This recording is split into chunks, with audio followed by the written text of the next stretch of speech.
ఈ ఎవరైతే సీనియర్లు అందరూ ఉన్నారో గ్రూప్ 1 గురించి ప్రిపేర్ అవుతందుకు తెలంగాణ ఉద్యమంలో ఉన్నటువంటి సోదరులు అక్క చెల్లెళ్ళు అన్నదమ్ములు అందరూ వచ్చినటువంటి వాళ్ళు అక్కడ ఉన్నారు, ప్రిపేర్ అవుతారు.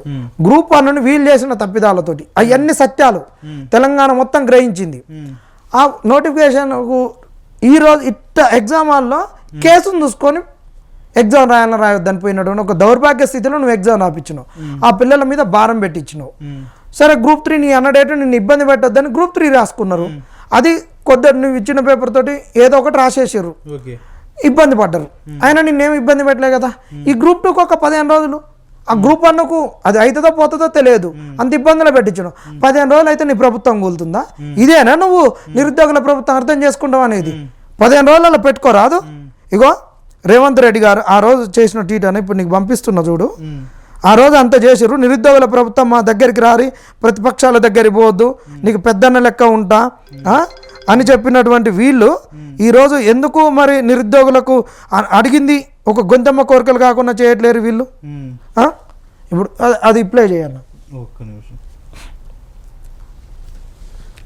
మేము ఇది కూడా అర్థం చేసుకోరు. నిరుద్యోగుల ప్రభుత్వం ఇది వీడియో రావట్లేదు, ఇది లేదు, ఇది చూడండి. ఇక్కడ ఏమన్నాడు, నిరుద్యోగుల అర్థనాదాలు వినకుండా 9 ఏళ్ళు నీరోను తలపించిన కేసీఆర్, ఎన్నికల ముందు ఓట్లు సీట్లే లక్ష్యంగా ఉద్యోగార్థులకు సన్నద్ధతకు సమయం ఇవ్వకుండా అగ్ని పరీక్ష పెడుతున్నారు. గ్రూప్ 2 పరీక్షల వాయిదాకు లక్షలాది మంది చేస్తున్న డిమాండ్పై సానుకూల నిర్ణయం తీసుకోవాలని ప్రభుత్వాన్ని డిమాండ్ చేస్తున్నాను. ఇది ఆ రోజు ఏంటంటే మన పబ్లిక్ సర్వీస్ కమిషన్ కాడ చేసినటువంటి ధర్నాది ఈ వీడియో. దాన్ని ట్యాగ్ చేసి ట్వీట్ చేసింది, కరెక్టే, మంచిదే. మరి ఈ రోజు కూడా నీకు ఏముంది, ఆ కోర్టులో ఏముంది? నువ్వు చేయలేకుండా కోర్టులో సహకరించరాదు. ఏముంది? 15 రోజులకి ఏమైనా కూలిపోతుందా? ఏమైతుంది? ఒక్క 15 రోజులు ఈ పిల్లలు ఆ పిల్లలు అందరూ చేసుకుంటారు. 15 రోజులే కోర్టు డైరెక్షన్. వీళ్ళు కోర్టులో కూడా ఏందో తెలుసా, కౌంటర్లు ఇయ్యరు, ఏమి ఇయ్యరు. వీళ్ళు అన్ని చేసిర్రు, ఎన్ని రకాలుగా చేయాలో అన్ని రకాలుగా చేసుకున్నారు. ఇట్ట చేసిన నువ్వే అన్నావు కదా నీరోను తలపించిన కేసీఆర్ అని. ఈ ట్వీట్లోనే ఉంది. నీరోనే నీళ్ళు తెచ్చిన, నేను కాలు పెడితే నీళ్ళు తెచ్చి కాళేశ్వరం నీళ్ళు పారించినట్టు నీరోనే ఈరోజు ఇంటి బయటికి రాకుండా నువ్వే అంటున్నావు కదా గడీలలో బంధించిరని. మరి బంధించిన వాళ్ళు నిరుద్యోగులు కదా, మరి నిన్ను బంధియరా? నీరోనే బంధించినటువంటి వాళ్ళు నిన్ను బంధించరా? రేవంత్ రెడ్డి గారు నువ్వు ప్రశ్నించుకో. నువ్వు చేసిన ట్వీట్లో నువ్వు రాసిన రాతలే చెప్తున్నాయి. ఇదే నువ్వు రాసిన ట్వీట్లే. ఇక్కడ విద్యార్థులు చేస్తున్న సానుకూల డిమాండ్ పైన స్పందించట్లేరు అంటున్నావు. నువ్వెందుకు స్పందించట్లేవు? ఎన్నికల ముందే సీట్ల గురించి నువ్వు పెడుతున్నారు అన్నావు. మరి రేపు 2 లక్షల ఉద్యోగాలకు కూడా ఇలా 50,000 పోతే 150,000 ఉద్యోగాలు ఎన్నికల ముందే ఇస్తావా? 50,000 ఇచ్చుకొని 1,00,000 ఉద్యోగాలు నువ్వు కూడా అటెండ్ ఇస్తావా? నువ్వు కూడా నువ్వు మాట్లాడిన మాటలన్నీ ఇక్కడ చేతలలో కనిపిస్తున్నాయి. వాళ్ళకు నీకేం తేడా లేదు. నిరుద్యోగులను మోసం చేసిర్రు. ఇంకొక విషయం అన్న, ఇప్పుడు ఇక్కడ ఉన్నటువంటి అంటే ఇంకొక అంశం ఏంటంటే, ఇక్కడ ఉన్నటువంటి కొంతమంది ఎవరైతే నాయకులు ఉన్నారో గతంలో ఇప్పుడు కాంగ్రెస్ లో ఉన్నారు, గతంలో నిరుద్యోగాల పక్షాన పోరాడినాం అని చెప్తున్నారు. ఈరోజు వాళ్ళు ఏం చేసిరంటే కేసీఆర్ ప్రభుత్వానికి అగెనిస్ట్ గా నిరుద్యోగులు అంటే ఇట్లా అంటే చెప్తున్నా జస్ట్ ఇట్లా ప్లకార్డ్స్ పట్టుకొని కేసీఆర్ ఎవరైతే అశోక్ నగర్ లో నిరుద్యోగులు ఉన్నారో వాళ్ళు బతకాలంటే రోజు నెల్లదీయాలి, చదువుకోవడానికి ఇబ్బందులు అవుతుంది, వాళ్ళకి నిరుద్యోగ వృత్తి ఇస్తా అన్నది ఏమైందని అడిగారు. వీళ్ళు కూడా నిరుద్యోగ వృత్తి ఇస్తామన్నారు. నిరుద్యోగులను కడుపులో పెట్టి చూసుకుంటామన్నారు రేవంత్ రెడ్డి. ఈ రోజు నిరుద్యోగులు ఏది జీవో నెంబర్ 29 రద్దు చేయాలని ఇక్కడ అశోక్ నగర్ చౌరాస్తా నుంచి మొదలు పెట్టుకుంటే సచివాలయం వరకు కూడా ర్యాలీ వెళ్ళారు. మీరు వెళ్ళినప్పుడు అక్కడ సచివాలయంలో కూడా రానియకుండా పోలీసులతోటి అరెస్ట్ చేయించారు. అక్కడ చుట్టుపక్కల కూడా 144 సెక్షన్ పెట్టిరు, కర్ఫ్యూ కూడా విధించారు. మరి ఇది ఏ ప్రభుత్వం? నిరుద్యోగుల ప్రభుత్వమా, నిరంకుశ రాజుల ప్రభుత్వమా? ఈ యూత్ డిక్లరేషన్ లో ఇచ్చిన దాంట్లో వాళ్ళు చెప్పిర్రు మీకు నిరుద్యోగ భృతి ఇస్తామని చెప్పారు. 4,000 మేనిఫెస్టోలో పెట్టిర్రు. మరి ఇలా ఎందుకు ఇవ్వట్లేరు? ప్రియాంక గాంధీ గారు చెప్పినాక ఇవాళ 10 నెలలు అయిపోయింది. ఆ రోజు సంవత్సరానికి 5 సంవత్సరాలకు వేసుకొని మాకు ఇచ్చినటువంటి కరపత్రంలోనే వీళ్ళు చెప్పారు ఇంత నిరుద్యోగులకు బాకీరు అని. నిరుద్యోగ భృతి ఇస్తానని చెప్పి క్యాలెండర్లో పెట్టి నీకు దాంట్లో మేనిఫెస్టోలో పెట్టి సాక్షాత్ ఉప ముఖ్యమంత్రి అసెంబ్లీలో అబద్ధం ఆడిండు. మీ నిరుద్యోగ భృతి ఇస్తామని ఆడ చెప్పినామని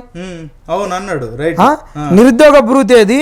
ఇక్కడ ఉన్నటువంటి ఆడపిల్లలకు ఇస్తున్నటువంటి అన్ని అయ్యి ఎవరి girl student above 18 years will be given e-scooter free. మరి ఇంతవరకు ఇవ్వలే కదా, అసలు దాని గురించి ఊసుందా? అంటే ఇచ్చిరు కావచ్చు, మీకే కనబడతలేదు కావచ్చు మరి. ఇది అసలు వీళ్ళు ఇచ్చినటువంటి అంశాలన్నీ చర్చలో పెడితే నిరుద్యోగాలు మోసం చేసినట్టే. నువ్వు 53,000 ఉద్యోగాలు నువ్వు ఇచ్చినాయి కాదు, వాటిలలో తప్పులు తడకగా ఉన్నాయి. ఆ రోజు మేము ఆపినాం, మీరు వచ్చి ఆపిర్రు. అదే ఉద్యోగాలు నువ్వు ఇచ్చినావు.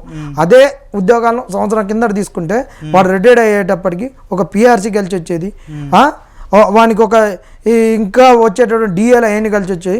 రిటైర్డ్ అయ్యేటప్పటికి ఆయన శాలరీ పెరిగేది. మరి ఆపింది ఒక సంవత్సరం, పాపం ఓనికి తగులుద్ది, మీకు తగలదా?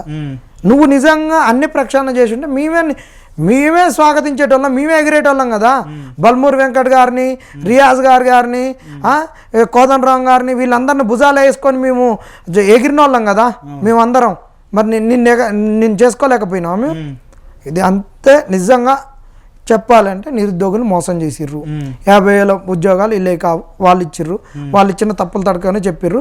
బల్మూరి గారు అన్నట్టు లీగల్గా ఉన్న సమస్యని వీళ్ళేం పరిష్కరించలేదు. ఒక్కటి ఉమెన్ వర్టికల్ ఉన్నది హారిజాంటల్ చేసిర్రు, ఇంకేం చేయలేదు. ఇది నిరుద్యోగులను మోసం చేసినటువంటి కాంగ్రెస్ 1 ఇయర్లో నిట్ట నిలువున ముంచినటువంటిది కాంగ్రెస్. అంతే, ఇంతకు మించి ఏం చెప్పలేం. ఓకే, స్థానిక సంస్థల ఎలక్షన్లు కూడా ఉన్నాయి కదన్న రాబోయే రోజుల్లో.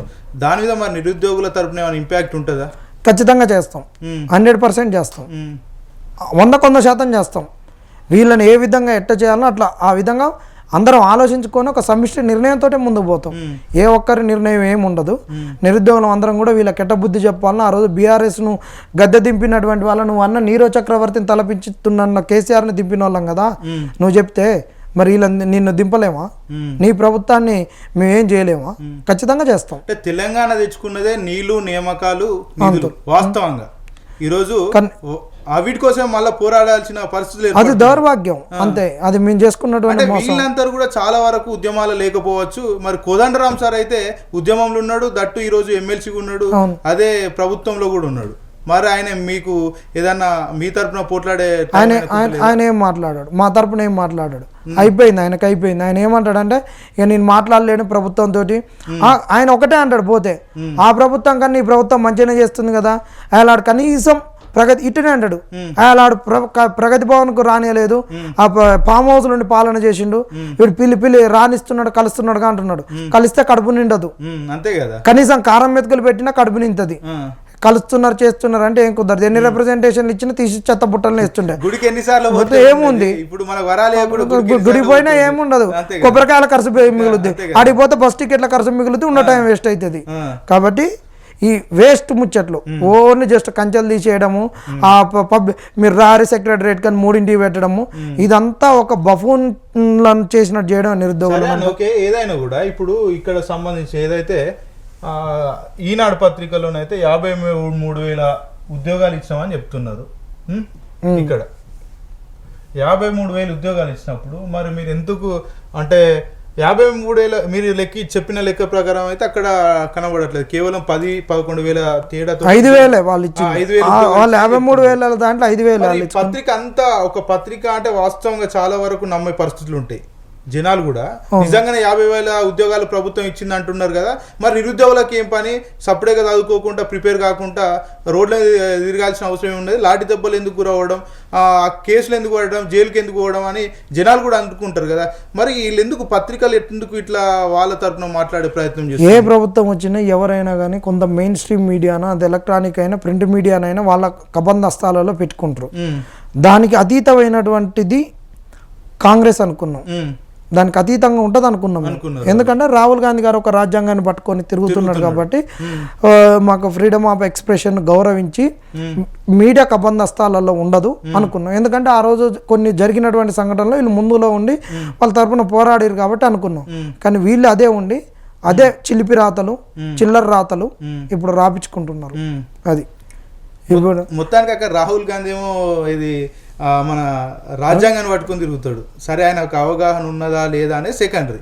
ఇక్కడ మరి రేవంత్ రెడ్డి రాజ్యాంగ విరుద్ధ పనులు చేస్తున్నాడు కదా. మరి అదే మాకు బాధ అనిపిస్తున్నది. ఏంటంటే ఇప్పుడు ఈ విధంగా వాళ్ళు ఏదైతే చేస్తున్నారో ఇక్కడ కాంగ్రెస్ సామాజిక రిజర్వేషన్ ప్రిలిమ్స్ లో తొలగించిందో, మరి అది రేవంత్ రెడ్డి గారు చేసిన పని రాహుల్ గాంధీ గారికి, ప్రియాంక గాంధీ గారికి ఎందుకు కనిపించడం లేదు అని అడుగుతున్నాం వాళ్ళని.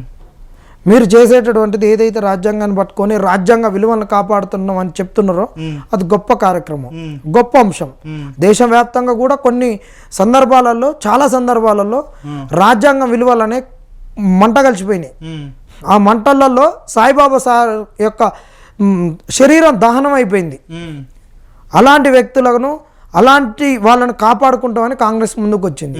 ఆ రాజ్యాంగం విలువలను ఆ విధంగా కాపాడినప్పుడు అలాంటి వ్యక్తులు ఇంకొక 10 సంవత్సరాలు మనకు తెలంగాణకు అయితేంది, మానవ హక్కులకు అయితేంది ఉపయోగపడేటటువంటి వాళ్ళు.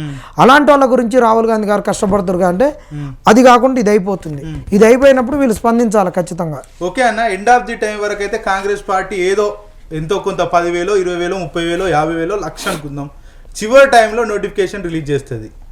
ఆ సమయంలో నిరుద్యోగులు సెంటిమెంట్ కావచ్చు, ఉద్యోగాలకు ఆసక్తి కావచ్చు, బెండ్ అయ్యి మళ్ళీ ఓట్లేసే పరిస్థితులు ఉంటాయా? మరి కేసీఆర్ గారు 80,000 ఉద్యోగాలు ఇస్తే ఇచ్చిర్రా? కేసీఆర్ గారిని గెలిపించిర్రా? ఆ రోజు చైతన్యమైనటువంటి వాళ్ళు ఇప్పుడు వీళ్ళు తుక్క ఉడుకుతున్నారు. ఇప్పుడు యాక్సిడెంట్ అయినోనికి తుక్క ఉడికేటటువంటి వానికి ఏం చేయాలని ఆలోచించాలి. ఆ వ్యతిరేకత తుక్క వ్యతిరేకతతో ఉడికినటువంటి వాడు ఎప్పటికీ నువ్వు ఆ వ్యతిరేకతను చల్లార్చలేదనుకో అది అన్నిటిపైన పోతుంది, అది కక్కుద్ది. అది ఎట్లా అంటే మనకున్న ఆవిరిని కక్కినట్టు కక్కుద్ది. ఇప్పుడు అంత వ్యతిరేకత మీద ఉన్న వాళ్ళని నువ్వేం చేయలేదు కాబట్టి అంతే వేగంగా ఆ వ్యతిరేకత పవనాలు పోతాయి. నువ్వు ఒక యాక్సిడెంట్ అయినానికి నువ్వు ఐసీయూలో పెట్టి చూడాల్సిన వాడిని తీసుకొని పోయి ఆర్ఎంపీ డాక్టర్ కాడ చేపిస్తారంటే ఎట్టుంటుంది? నువ్వే చెప్పినావు కదా, 9 ఏళ్ళు అన్నావు. ఈయన్నే 9 సంవత్సరాలుగా ఇక్కడ 9 ఏళ్ళు అన్నావు. 9 ఏళ్ళు నిరుద్యోగులకు ఇవ్వలేదన్నావు. ఎన్నికల వేళనే నువ్వు ఈ నోటిఫికేషన్లు ఇస్తున్నాడు అన్నావు. మరి 9 ఏళ్ళు ఇవ్వలేదన్నావు. 9 ఏళ్ళలో ఇవ్వకుండా నీకు ఇచ్చి 2 లక్షల ఉద్యోగాలు మిగిలే. 9 ఏళ్ళు ఇవ్వలే కాబట్టి 2 లక్షలు మిగిలే, 1 సంవత్సరం ఇస్తున్నావు. మరి నువ్వు ఎందుకు ఇవ్వలేదు? 9 ఏళ్ళ సందున్న వ్యతిరేకత నువ్వేమైనా తగ్గించుకున్నావా? ఆ వ్యతిరేకత అదే వ్యతిరేకత అట్టనే ఉంటది కదా.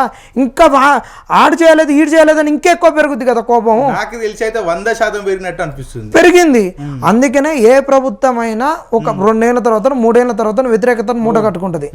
వీళ్ళు 3 ఏళ్లలోనే మూట కట్టుకొని సంవత్సరంలోనే వాళ్ళు 9 ఏళ్లలో తెచ్చుకున్న వ్యతిరేకతను తెచ్చుకోవడానికి కారణం ఇదే.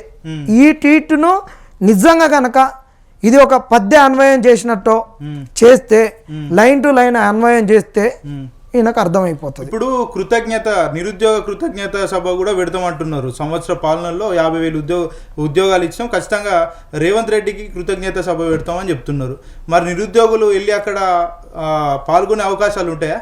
నిరుద్యోగుల్ని రమ్మంటున్నారు, కానీ ఆ రోజు కాంగ్రెస్ వాళ్ళు కాదు కదా బస్ యాత్ర చేసింది, సామాన్య నిరుద్యోగులు కదా. ఈ రోజు కృతజ్ఞత సభ కండక్ట్ చేసేటటువంటి వాళ్ళు ఎవరు? కాంగ్రెస్ వాళ్ళు. మరి ఆ రోజు రాని కాంగ్రెస్ వాళ్ళు ఈ రోజు ఎందుకు చేస్తున్నారు? నిరుద్యోగులు బెనిఫిట్ అయితే నిరుద్యోగులు చేయాలి. చనగాన్ దయాకర్ ఎందుకు చేస్తాడు? బల్మురి గారు ఎందుకు ప్రెస్ మీట్ పెడతారు? వీళ్ళు ఎందుకు చేస్తారు?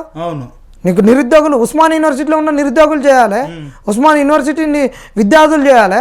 వాళ్ళు నిజంగా బెనిఫిట్ అయితే మరి నువ్వెందుకు చేస్తున్నావు? ఆ రోజేమో నిరుద్యోగులు కనిపించారు, అచ్చ నిరుద్యోగులతో చేపించినావు. మరి అదే కాంగ్రెస్ వాళ్ళతో ఎన్ఎస్సీ వాళ్ళతో ప్రచారం చేయించుకోపోయినావు. ఆ రోజు మొఖం లేదు కదా మీకు. ఎన్ఎస్సీ వెళ్ళిపోతే పార్టీ అనుకుంటారని అచ్చ నిరుద్యోగులతో చేయించుకొని నువ్వు ఓట్లు వేయించుకున్నావు. వీళ్ళు చెప్తే విషయం బయటికి పోతుందని, వీళ్ళు చెప్తే టీచర్లు వింటారు, వీళ్ళు చెప్తే ఆ రోజు ఉన్నటువంటి ఉద్యోగులు వింటారు, వీళ్ళు చెప్తే ఏదైతే ఆ రోజు ఉన్నటువంటి కొన్ని విషయాల వల్ల భూములు కోల్పోయిన వాళ్ళు అయితే ఏంది, డెవలప్మెంటల్ పన్నీటి వల్ల రకరకాల ఇబ్బందులు పడ్డటువంటి వాళ్ళందరినీ కూడా వీళ్ళైతేనే చెప్తే వింటారని చెప్పేసి ఉద్దేశంతో నువ్వు తీసుకొచ్చుకున్నావు ఆ మమ్మల్ని ముందు పెట్టి. మరి ఆయన ఎన్ఎస్సీ వాళ్ళని ఎందుకు తెచ్చుకోలేదు? ఆయన ఎన్ఎస్సీ వాళ్ళని తెచ్చుకుంటే ఆ రోజు ఉన్నటువంటి పరిస్థితులకు మిమ్మల్ని బీఆర్ఎస్ వాళ్ళు ఉరికిచ్చేటోళ్ళు, మీకు అధికారం రాకపోతుంటే ఇలా కాంగ్రెస్ కాలగర్భంలో కలుస్తుండే ఇలా అని మొత్తుకునేటోళ్ళు అందరూ కూడా ఉండకపోతుండే. మేము నిలువెత్తు సాక్ష్యం అండి. ఇదే జానారెడ్డి గారు మిర్యాల కూడా పోతుంటే ఆయన ఎమ్మడి పలకరించినటువంటి వాళ్ళు లేరు. ఇదే ఈరోజు ముఖ్యమంత్రి అని చెప్పుకుంటున్నటువంటి ఉత్తమ్ కుమార్ రెడ్డి గారు మా సూర్యాపేట జిల్లా కలెక్టరేట్కి వస్తే ఆయన ఎమ్మడి కనీసం ఒక వ్యక్తి లేరు. ఆడ బీఆర్ఎస్ ఒక ఎంపీటీసీ జెడ్పీటీసీ వస్తే ఆయన ఎమ్మటి 100 మంది ఉండి ఆడ ఉంటే ఉత్తమ్ కుమార్ రెడ్డిని సూర్యాపేట కలెక్టరేట్లో పట్టించుకున్న వాళ్ళు లేరు. కాంగ్రెస్ ప్రభుత్వాన్ని అధికారంలోకి మీరు తెచ్చారు. మరి ఈరోజు కాంగ్రెస్ సీనియర్ నాయకులు కావచ్చు, కాంగ్రెస్ నాయకులకు కావచ్చు, వాళ్ళ కుటుంబ సభ్యులకు పదవులు వచ్చినాయి కదా. వీళ్ళకి ఎవ్వరికి కనిపించవు, ఇవాళ వీళ్ళకి కనిపించవు, వీళ్ళకు కనిపించవు. ఒకటి అంటాం, ఒకటి ముత్క సామెత ఉంటుంది, ఆడపిల్లనంట సమృద్ధ అయినాకనంట తల్లిదండ్రులు కనిపించారంట, ఆ తల్లిదండ్రుల మాటలు వాళ్ళకి పెడచెవిన పడతాయంట. ఆ వయసు అలాంటిది. వయసుతోటి తల్లిదండ్రుల మాటనే పెడచెవిన పెడతారు. ఇప్పుడు వీళ్ళకి కూడా అధికారం మతంతో నిన్ను తీసుకొచ్చినటువంటి వాళ్ళు, నిన్ను అధికారంలోకి ఎక్కించినటువంటి వాళ్ళను పెడచెవిన పెడుతున్న వాళ్ళ మాటలను, 9 నెలలు కడుపున పెట్టుకొని నిన్ను మోసినటువంటి, గర్భంలో మోసినటువంటి తల్లి, నీ కడుపుకు అన్నం పెట్టిన తల్లి, నీకు శరీరానికి బట్టను కుట్టించిన తల్లి మాట సమృద్ధి అయినాక నీకు ఒక ఆడపిల్ల ఎంత ఘోరంగా పెడచెవిన పెడుతుందో అదే విధంగా ఈ ప్రభుత్వం కూడా పెడుతున్నది.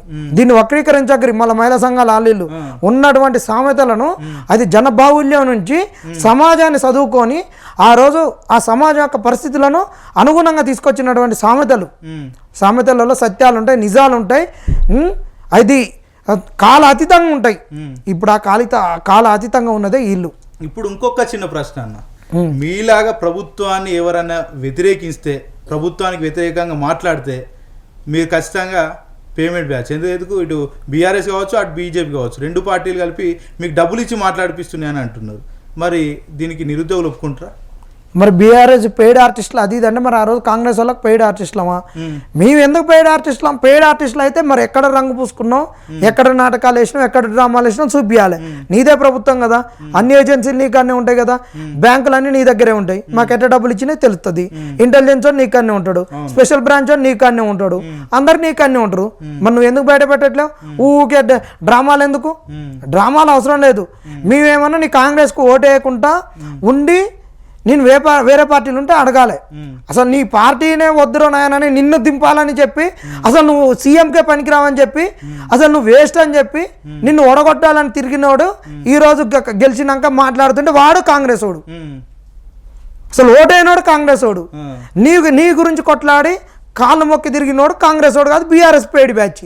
బీఆర్ఎస్ డబ్బులు తీసుకొని కార్లు కొనుక్కొని కార్లలో తిరిగినటువంటి వాళ్ళు, ఈయన కాంగ్రెస్ వాడిని ఒడగొట్టాలని లోపకారికంగా పనిచేసినటువంటి వాళ్ళు, అన్ని చేసినటువంటి వాళ్ళు ఇలా కాంగ్రెస్ వాళ్ళు అంతే. దానికి వీళ్ళతోటి ఆ విషయం పైన ఎక్కువ అవసరం లేదు, చర్చే అవసరం లేదు. ఎందుకంటే సమాజం చూస్తుంది, నువ్వు కాదు నిర్ణయించేది, సమాజం నిర్ణయిస్తుంది. నీ దగ్గర లేదు కాబట్టి మమ్మల్ని ఏమనట్లేవు. నీ దగ్గర ఉంటే నువ్వు ఊకుంటావా? ఇవాళ నీ భాష ఊకునేదా, నువ్వు ఊకునేటోనివా? మీరు వాళ్ళు ఊకునేటోళ్ళు కాదు. కాబట్టి వాళ్ళ కాడ ఆధారాలు లేవు, లేవు. అసలు చేస్తే కదా మా కడుపు కాలే. ఆ రోజు ఎట్ట తిట్టినో బీఆర్ఎస్ని, ఈ రోజు అట్టనే తిడుతున్నావు నీ కాంగ్రెస్ని కూడా అంతే. మాకు ఎవరేమో ఒకళ్ళ కన్నబిడ్డ కాదు, ఇంకొక ఆమె సౌతి బిడ్డ కాదు, మాకు 2 అంతే. మాకు ఎవడు అన్యాయం చేస్తే వాడిని నిలదీస్తాం, ఎవడు మాకు అనుగుణంగా ఉంటే వాడిని మేము మెచ్చుకుంటాం అంతే.